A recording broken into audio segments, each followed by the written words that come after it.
दोस्तों, आप लोगों को क्या पता है कि आर्टिकल 370 यानी धारा 370 35 ए कितना बड़ा श्राप था भारत देश के ऊपर। और इस धारा के आड़ में महबूबा मुफ्ती फारूक अब्दुल्ला और अलगाववादी नेता यानी सेपरेटिस्ट लीडर यासीन मलिक जैसे गद्दार अपनी राजनीति चमकाते थे और कश्मीर जैसे स्वर्ग को नरक से भी बदतर बना दिया था। इस वीडियो में मैं आपको बताऊंगा कि कैसे मोदी सरकार ने भारत को धारा 370 35 ए के श्राप से मुक्त करवाया। पहले मैं आपको धारा 370 35 ए के बारे में थोड़ी सी जानकारी देता हूं कि वास्तव में यह धारा क्या थी। मोदी साहब क्या कर लेंगे? 370 की बात करते हैं, वो कभी भी अगर वो 10 दफा भी हिंदुस्तान के प्राइम मिनिस्टर बनेंगे वो 370 को नहीं छू सकती। 370 वो कहते हो खत्म करो, अरे करोगे तो फिर इलाहा किधर रहेगा? अल्लाह की कसम कहता हूँ, मेरे ख्याल से अल्लाह को यही मंजूर होगा, हम इससे आजाद हो जाएंगे।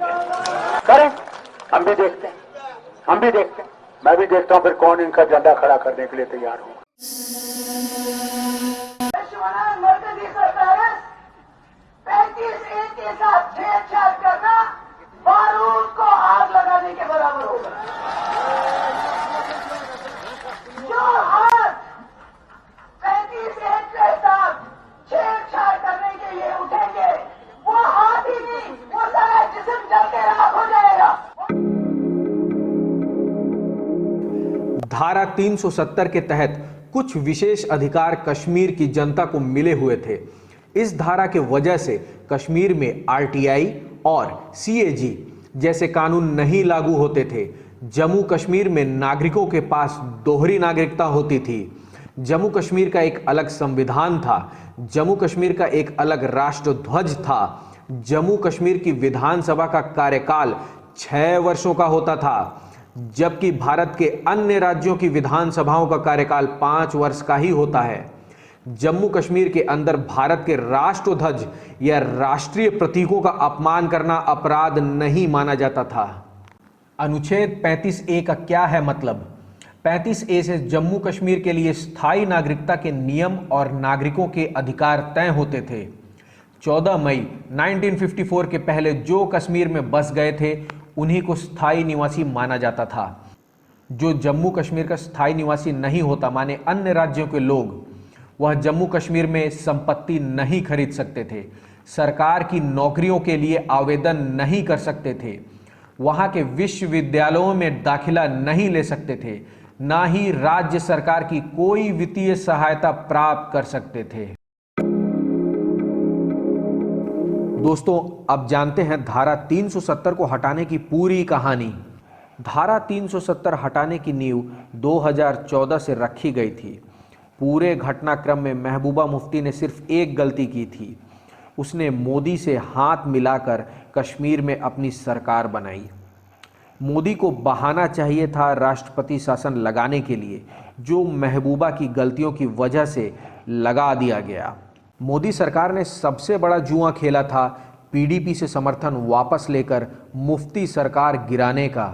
अगर कांग्रेस नेशनल कॉन्फ्रेंस और पीडीपी को जरा सी भी भनक होती या अंदेशा होता कि मोदी सरकार को अगले आम चुनावों में इतना प्रचंड जनादेश मिलेगा और 370 हटा दी जाएगी, वह एक साथ आकर सरकार बनाने का दावा पेश कर देते और राज्य में राज्यपाल शासन नहीं लग पाता।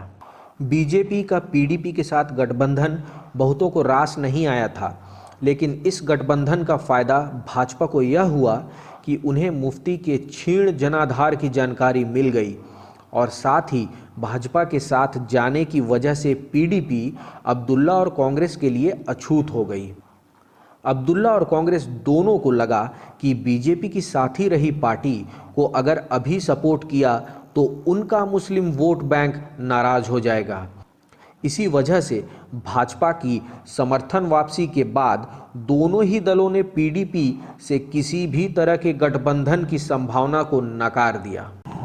धारा 370 और 35 ए को हटाने के लिए पहले जम्मू कश्मीर की कॉन्स्टिट्यूएंट असेंबली यानी संविधान सभा की मंजूरी चाहिए थी और उसके बाद भारत के राष्ट्रपति की मंजूरी और हस्ताक्षर के बाद ही धारा 370 और 35 ए को खत्म किया जा सकता था। कॉन्स्टिट्यूएंट असेंबली ने ही धारा 370 35A को बनाया था एक टेम्पोररी प्रोविजन के रूप में। जवाहरलाल नेहरू की मंजूरी के बाद कॉन्स्टिट्यूएंट असेंबली की स्थापना सन 1951 में हुई थी और 1957 में इसको डिसॉल्व यानी बंद कर दिया गया था। धारा 370 का सरदार वल्लभ भाई पटेल और डॉक्टर भीमराव अंबेडकर ने पुरजोर विरोध किया था और कहा था कि ये भारत के लिए एक कैंसर बन के उभरेगा आगे भविष्य में। कॉन्स्टिट्यूएंट असेंबली तो 1957 में ही बंद हो गई थी यानी डिसॉल्व हो गई थी। तो इसका मतलब धारा 370 हटाने के लिए कॉन्स्टिट्यूएंट असेंबली की मंजूरी कैसे ली जाए? अगर कॉन्स्टिट्यूएंट असेंबली के सारे पावर विधानसभा यानी लेजिस्लेटिव असेंबली को दे दी जाए तो यह काम हो सकता था, जिसके लिए मोदी गवर्नमेंट ने अमेंडमेंट पास किया। इसके बारे में मैं आप लोगों को आगे बताऊंगा। धारा 370 हटाने की जो शर्त थी कि राष्ट्रपति से 370 हटाने की अनुशंसा राज्य की विधानसभा को करनी होगी, वह शर्त पूरी नहीं होती क्योंकि पीडीपी नेशनल कॉन्फ्रेंस कभी भी यह अनुशंसा नहीं करते। यही वह शर्त थी जिसके भरोसे कश्मीरी लीडर फुदकते थे कि केंद्र में कितनी भी मजबूत सरकार हो 370 हटा नहीं सकती। उन्हें विश्वास था कि कश्मीर में किसी की भी सरकार बने, विधानसभा से 370 हटाने की अनुशंसा कभी होगी ही नहीं। यहीं से धारा 370 खत्म होने की नींव यानी फाउंडेशन पड़ गई थी। बीजेपी की इस स्ट्रैटेजी को ना मूर्ख कांग्रेस, ना घमंडी महबूबा और ना ही लालची अब्दुल्ला समझ पाया और उनकी इन्हीं मूर्खता का लाभ भारत को मिला। हम जहां सोचना बंद करते हैं, मोदी सरकार उसके 5 किलोमीटर आगे से सोचना शुरू करती है। मोदी को समझना मुश्किल ही नहीं नामुमकिन है। धारा 370 वैसे तो जम्मू कश्मीर सरकार की अनुमति के बगैर हट नहीं सकती, पर मोदी फरवरी में SC/ST अमेंडमेंट बिल से कश्मीर में कानून बना चुके थे कि अगर कश्मीर में चुनी हुई सरकार ना हो तो गवर्नर सारे निर्णय ले सकते हैं। यह बिल जब पास हो रहा था तब मूर्ख विपक्ष को यह पता ही नहीं चला कि मोदी ये क्यों कर रहा है। आरक्षण की बात थी, इसलिए सारे विपक्ष ने बड़े जोश से इस बिल का समर्थन किया, पर आरक्षण के बहाने मोदी ने गवर्नर को सारे हक दे दिए थे। 19 दिसंबर 2018 को आर्टिकल 356 यानी धारा 356 में कुछ अमेंडमेंट यानी संशोधन किए जाते हैं और सुप्रीम कोर्ट के सामने रखा जाता है। उस अमेंडमेंट यानी संशोधन के जरिए यह कहा जाता है कि लेजिस्लेटिव असेंबली यानी विधानसभा की पावर्स को अथॉरिटी ऑफ पार्लियामेंट के पास होना चाहिए, तब SC/ST को सरकारी लाभ पहुंचाया जा सकेगा भविष्य में। मतलब अब राष्ट्रपति शासन लागू हो जाने के बाद गवर्नर के पास सारी पावर्स हो जाएंगी। 5 अगस्त 2019 को आर्टिकल 367 में एक अमेंडमेंट यानी संशोधन किया जाता है। इस अमेंडमेंट यानी संशोधन में यह लिखा गया है कि कॉन्स्टिट्यूएंट असेंबली में जितने भी पावर्स होती थी वह सारी पावर अब लेजिस्लेटिव असेंबली यानी राज्य सरकार के पास यानी विधानसभा में वो सारी पावर्स होंगी। मतलब जम्मू कश्मीर में राष्ट्रपति शासन लागू हो जाने के बाद सारी पावर्स गवर्नर के हाथ में अब रहेंगी। जब धारा 370 हट रही थी तब पता चला इन विपक्षियों को कि मोदी जी कब से इस गेम की प्लानिंग कर चुके थे पहले से ही।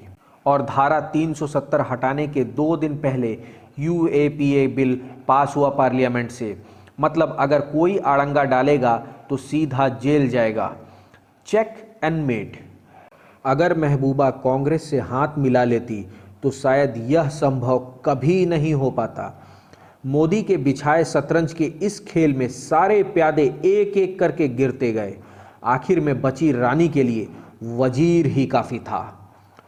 द्वंद्व कहां तक पाला जाए, युद्ध कहां तक टाला जाए, तू भी है राणा का वंशज, फेक जहां तक भाला जाए, दोनों तरफ लिखा हो भारत, सिक्का वही उछाला जाए। दोस्तों, आप लोगों को यह वीडियो कैसा लगा? अगर अच्छा लगा तो मेरे चैनल को लाइक, शेयर और सब्सक्राइब ज़रूर कीजिए। तब तक के लिए जय हिंद, जय भारत।